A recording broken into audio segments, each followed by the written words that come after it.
एक गरीब आदमी रोज मस्जिद आता था। एक दिन उसने एक अमीर शख्स को दुआ करते देखा। अल्लाह, मुझे और पैसे दे। गरीब ने पूछा, आप इतने अमीर हैं, फिर भी मांग रहे हैं? अमीर ने हंस कर कहा, मेरे पास सब कुछ है, मगर सुकून नहीं।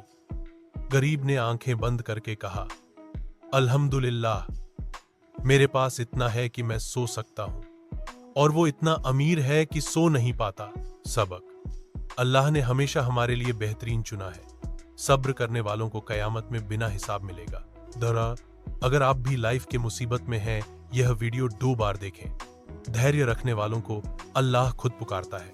थे लाइक और शेयर करें ताकि और लोग सीख सकें। सब्र का सिला। वीडियो देखकर सब्र हो गया? अब सब्सक्राइब बटन पर भी सब्र मत करो। थवा अल्लाह ने फरमाया, अच्छे लोगों का अनुसरण करो। सब्र का सिला देखने के लिए फनी फन 2 इस्लामिक चैनल को फॉलो करो।